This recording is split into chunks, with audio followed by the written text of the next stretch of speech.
Today, we're going to talk about what is slowly becoming my favorite EDC belt. Here we go.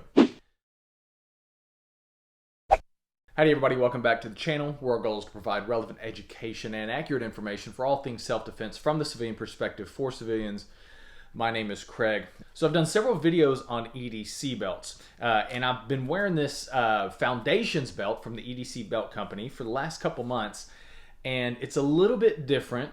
It's kind of the same, but I want to tell y'all why I really like it. So this is how it comes. There's really nothing, when you look at it from the start, it doesn't really look anything special. It's got the standard buckle, velcro. It's made out of nylon, very similar to, I've got a blue Alpha gear right here, very similar in design. But what I like about this belt is that it's designed around the human body. Most other belts, and I talked about this in my how to pick an EDC belt, I say that your belt, it needs to be stiff enough to where you can hold it like that and it retains shape. Well, this kind of does that, but you'll notice there's some curvatures in here, and this is why I like the belt. So the body, if you look at the anatomy of the human body, we're not a straight cylinder, right? We're more of a bean. There's certain areas that curve and move and whatnot, and that's one of the reasons why I like this Foundations belt, because it's stiff where it needs to be stiff, but it's flexible in the back where it needs to be flexible. If you go back and look at any of your belts that you own, that you've had for a while, you'll notice where it goes into the back, right? That area has kind of dipped down. I've got a leather belt. I think it's a crossbreed that I've had for years, and I still use it.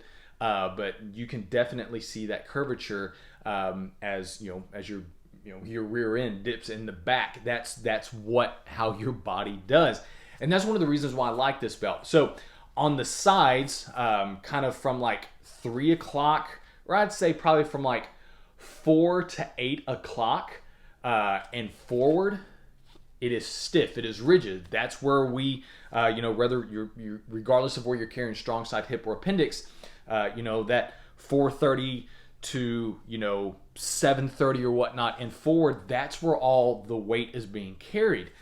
But in the back, that's where the body starts to kind of change, and that's where the flexibility or the lack of rigidity in this belt really comes into play, because it allows the belt, because we don't have all that stiffness in the back, it allows that belt to contour to the body, grabbing it much easier and then sucking in the gun so that it conceals a lot easier. That's one of the things that I've noticed about this belt is, number one, it's much more comfortable, because if you have some of those other belts with, the rigid, not necessarily scuba webbing, but it has that, that hard plastic liner, when you sit down, it retains its rigid shape and it kind of digs into the upper part of your back or your butt, right?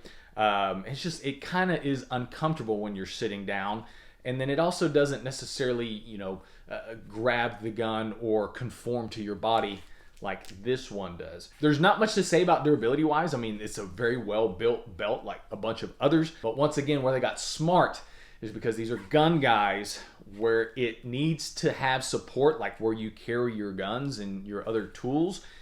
It's got some rigidity, it's got some stiffness, but in the area in the back, where, like I said, your body is shaped like a bean, the belt is a little bit more flexible, and it allows that belt to contour to your body and basically, concealing those items that you wear on your waist much easier. So the belt comes in, I think this is sage and then black. So when you order your belt, pay attention to the website, and because I did not do so originally, and thank you, Brian, for wiping my ass on this one, the website will tell you what size belt you need to wear.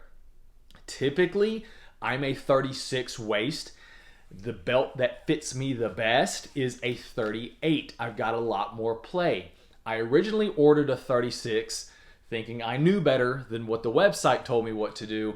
And while the 36 does work, I am very limited on the amount of adjustment that I have compared to the 38. So pay attention to the website. If you wear like a 36-inch waist, you probably need to get a 38 belt. If you wear a 34 waist, 36. so on and so forth. So they know what they're doing when they size these, so just pay attention. But yeah, Foundations belt, EDC Belt Company. Once again, this is slowly becoming one of my favorite belts to wear. It just does a really good job of helping suck in that handgun, concealing it underneath my clothing. Another one too, guys, Riley Bowman, if y'all want to check out concealcarry.com. Riley has been wearing this belt for quite a while now, and he's probably got some thoughts on it. So that's another source of info that y'all can go to. But yeah, Foundations belt, EDC Belt Company, love it.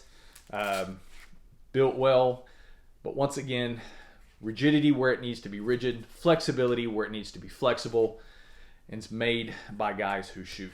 So cool little change to the classic EDC belt. If you're in the market for a new belt, go ahead and check these guys out. I'll have a link to their website down in the description below. But anyway, guys, thank you so much for watching. Be safe, be smart, be skilled. Catch you on the next one.